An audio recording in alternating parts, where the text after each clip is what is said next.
ଗୀତ ସଂହିତା ଅଧ୍ୟାୟ 81।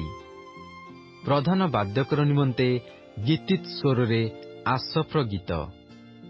ଆମ୍ଭମାନଙ୍କ ବଳ ସ୍ୱରୂପ ପରମେଶ୍ୱରଙ୍କ ଉଦ୍ଦେଶ୍ୟରେ ଉଚ୍ଚ ସ୍ୱରରେ ଗାନ କର। ଜାକୁବର ପରମେଶ୍ୱରଙ୍କ ଉଦ୍ଦେଶ୍ୟରେ ଜୟଧ୍ୱନି କର। ଗୀତ ଉଠାଅ ଓ ଦାରା ନେବଲ ସହିତ ମନୋହର ବୀଣାଯନ୍ତ୍ର ଆଣ। ଅମାବାସ୍ୟାରେ, ପୂର୍ଣ୍ଣିମାରେ, ଆମ୍ଭମାନଙ୍କ ମହୋତ୍ସବ ଦିନରେ ତୁରୀ ବଜାଅ। କାରଣ ଇସ୍ରାଏଲ ନିମନ୍ତେ ବିଧି ଓ ଜାକୁବର ପରମେଶ୍ୱରଙ୍କ ବିଧାନ ଅଟେ। ସେ ମିଶର ଦେଶ ବିରୁଦ୍ଧରେ ବାହାରିବା ବେଳେ ଯୋସେଫ ମଧ୍ୟରେ ସାକ୍ଷ୍ୟ ନିମନ୍ତେ ତାହା ସ୍ଥାପନ କଲେ। ସେଠାରେ ଆମ୍ଭେ ଆପଣାର ଅଜ୍ଞାତ ବାଣୀ ଶୁଣିଲୁ। ଆମ୍ଭେ ତାହାର ସ୍କନ୍ଧ ଭାରରୁ ଘୁଞ୍ଚାଇ ଦେଲୁ। ତାହାର ହସ୍ତ ଟୋକାଇରୁ ମୁକ୍ତ ହେଲା।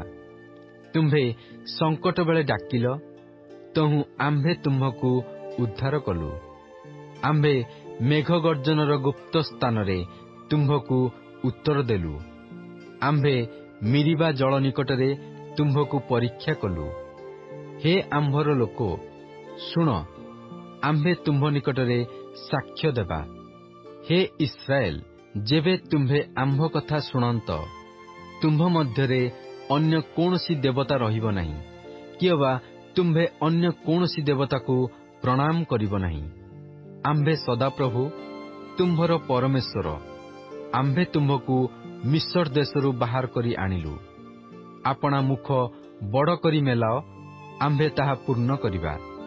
ମାତ୍ର ଆମ୍ଭ ଲୋକେ ଆମ୍ଭ ରବ ଶୁଣିଲେ ନାହିଁ ଓ ଇସ୍ରାଏଲ ଆମ୍ଭଙ୍କୁ ଚାହିଁଲା ନାହିଁ। ତହିଁରେ ସେମାନେ ଯେପରି ଆପଣା ଆପଣା ମନ୍ତ୍ରଣାନୁସାରେ ଚାଲିବେ, ଏଥିପାଇଁ ଆମ୍ଭେ ସେମାନଙ୍କୁ ସେମାନଙ୍କ ହୃଦୟର କଠିନତାନୁସାରେ ଛାଡ଼ିଦେଲୁ।